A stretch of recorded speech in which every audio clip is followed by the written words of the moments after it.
Hi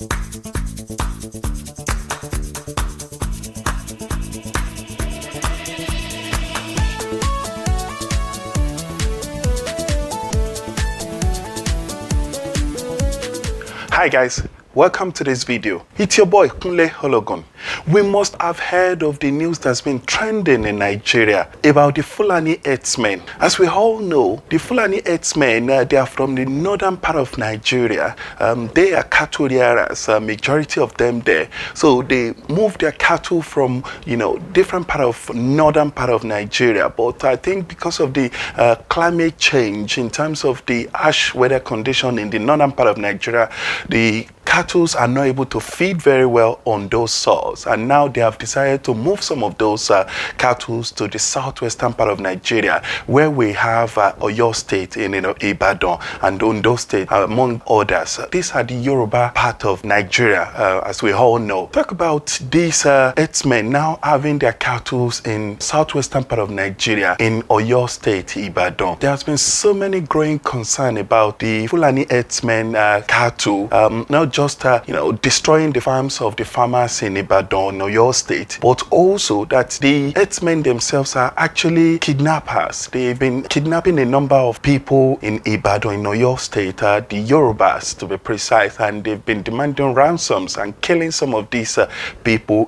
Fulani Herdsmen. See? Just now. Fulani Herdsmen.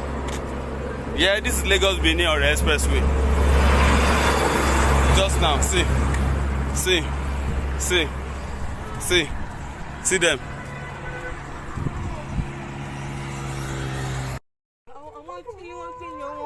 Now inside this bush they enter. You go in lower.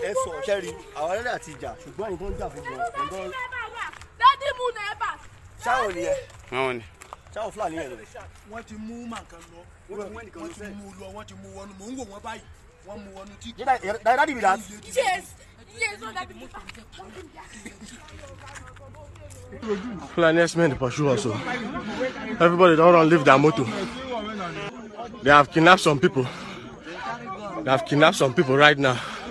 So we have a lot of kidnapping that's been happening in this part of the country for a very long time now, and this has been a growing concern. The Obas has been kidnapped and killed. There was a story of a lady who came to Nigeria from abroad with her daughter and the husband, and she was kidnapped with this family, and actually in the presence of the husband, these kidnappers raped her. They asked the gentleman to decide who he wants to be raped, the daughter or the wife, and the wife did volunteer. That was a very, very sad story that was trending sometime in 2020. Also, we understand that there was this gentleman that came from abroad as well to make farm in Oyo State in Ibadan, and at some point the kidnappers they killed him because he contested a number of things as to why their cattle are being destructive and on his farmland, and eventually it got heated and he was killed. And we also know the story of a lady called Modupe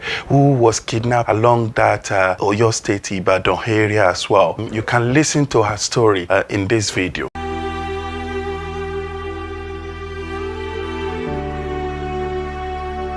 In July 2020, Modupe Oyetosho, an entrepreneur and an ambitious farmer who started farming about 5 years ago, was kidnapped and a fiancé shot dead in Lalante town in Oyo State on their way back from their farm heading to Ibadan. Oyetosho and fiancé, a young graduate and master's degree holder, had one day hoped that their agricultural endeavor would be part of the alternatives to food importation in the country. Modupe in an interview revealed that she spent several days with the kidnappers in the bush, tied, blindfolded, without food or water, while being moved from one location to the other in the thick forest. So when it was 6 o'clock, they asked me to call my parents and tell them that they were demanding for 50 million naira for me to be released. So I called my dad, and he also was begging them 50 million. How? He was trying to plead with them, and they just told him if he wanted to see me alive, he had better find it. Anybody, I was almost like telling him that even if you can go enter the road and just be asking anybody for cash, just try and waste this guy's money, because they were desperate to live at that time. And They were also telling me then that if they don't bring it, they can equally kill me and get buyers for the body. Buyers for the body. That was what they said. That there are people who buy the head, body parts. So they sell body parts. I mean, I don't know why they would say that, but that was what they said, that if he doesn't do that, that they have nothing to lose, that they will still make their money. In her narration, she explained how the kidnappers released her to her father alive after they collected the ransom. So it was a long distance from where they collected the money, because it took me around 15 minutes to get to where my dad was. So he walked me down. So they told him to put on his headlight. So when we got to a point where I could see it, he asked me to go on. So this is clearly really, really sad that thank God for her life. Thank God she managed to escape. There has been so many other ones that have not been able to escape. So unfortunately, the government of Nigeria and also the governor of Oyo State has not been able to do anything about this.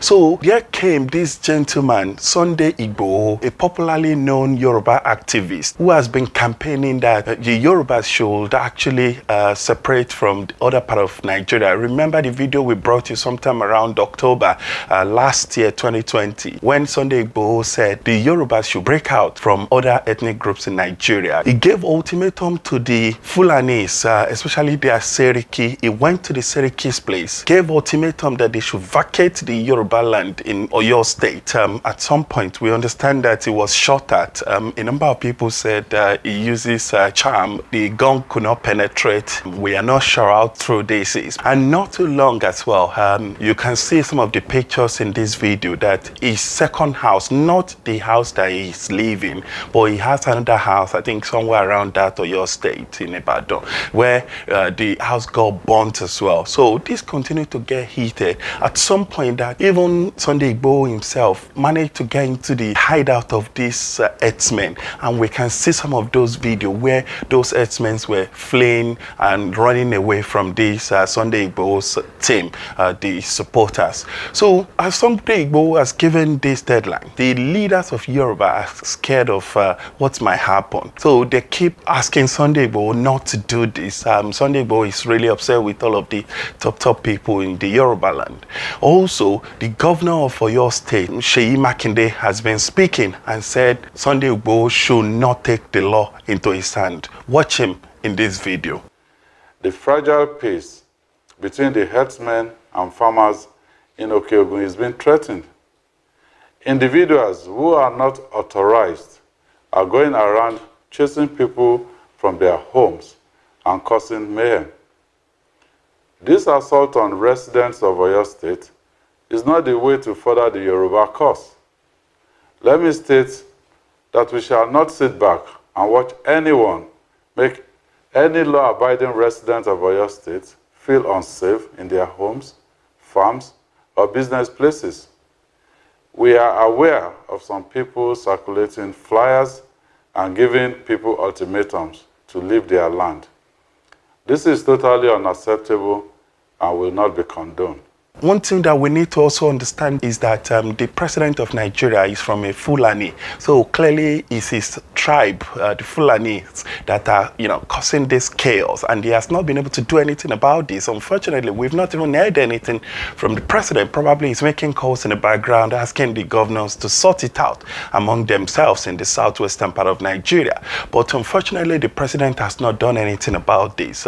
This is increasingly worrying in Nigeria. We remember that in 2019, the federal government of Nigeria sat with the representative of these herdsmen, asking them not to be killing people anymore.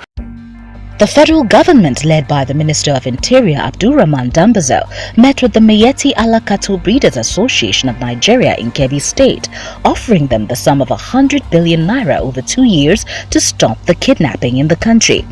The meeting lasted over 4 hours on Friday as negotiations dragged on, with the association initially asking for 160 billion naira. The minister said that the strategy was part of the steps needed to tackle insecurity in the country as prescribed by the Economic Community of West African States, ECOWAS. The herdsman crisis has risen since 2015 after Muhammadu Buhari became president. Their rampage has spread not only in the north but also throughout the southern zones of the country.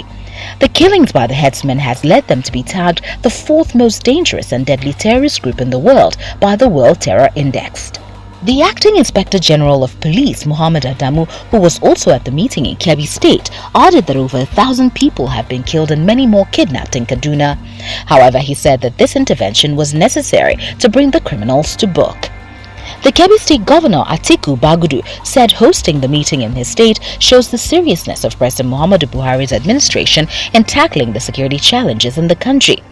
Responding, the president of the association, Alhaji Muhammad Kirua, said the meeting would serve as a foundation for peace between the Fulani herdsmen and farmers and among Fulanis themselves. This is outrageous. This is outrageous. This is strange. How could a government of a country offer people that they should be termed as, criminals? They should be handed into the hands of the law enforcement. You are now asking them to take 100 billion naira and stop killing. What message are you passing to all other people in the country? What message are you giving out to everyone to say that, yes, you can continue to be, difficult in the country, you can start killing, but at some point we will call you and we will give you money to stop killing. That is not a good message for a country. So the president really need to look into this and see how this can be resolved in this country. We remember that we still have the case of the Chibok girls, about 276 Chibok girls that were abducted in 2014, that some of them were released. Eventually about 112 of them are still in captive. We still don't know the whereabouts of these girls at the moment. In fact, one of the good news over the weekend, just last Friday, is that one of these Chibok girls called Alima managed to escape captivity. She has been in contact with her dad and she has been reunited with the dad as well. This is really sad. A girl taken away from her school since 2014 and now just being reunited with her dad in 2021. Think about this. This is 7 years. This is really sad. If this child is to be any child of the governor or the president, would the president or the governor be looking and be saying, we are still searching, we're still searching in the last 7 years? This is really sad. The Nigerian government needs to get its acts together and see how it can resolve these issues amicably in the country. So clearly, there is a risk that Nigeria is heading on the path of a civil war in this country if all of this chaos and menace of killings are not curbed, are not addressed by the federal government of Nigeria. We understand that just a few days ago, the president of Nigeria changed the heads of chief of staffs for the army, chief of staffs for the navy, chief of staff for the air force. All these were changed just a week ago by the president of Nigeria. We do not understand what message is trying to pass here, but we know that Nigeria at the moment is dealing with high level of insecurity. The Nigerian government has clearly failed in dealing with this. In the last 6-7 years, it has been difficult and they have not been able to resolve this issue of Boko Haram. Now herdsmen, as they are sprouting again, causing ethnic clashes within the country. This is really difficult.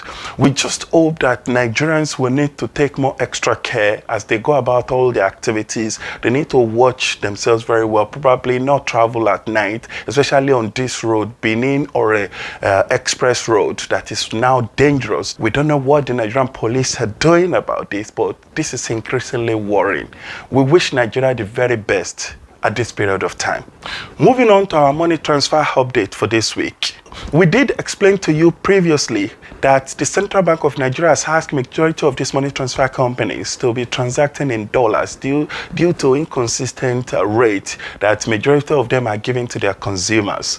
So we then came back to you last week and we were able to bring you just two of those that has been able to revert to transacting in Naira.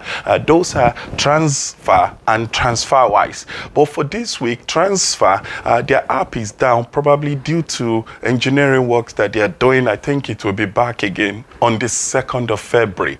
So you may want to watch out for that. So we do not have any rate update from Transfer for this week. But for TransferWise, we can see that their dollar is currently 388 naira to $1. Their pounds is currently 532 naira to £1, and their euro is currently 472 naira to €1. So as we said last week, all other money transfer lists that you can see here highlighted in yellow, they are still not transacting in naira. We will continue to monitor the situation, and we will give feedback to you once they have started transacting again in naira.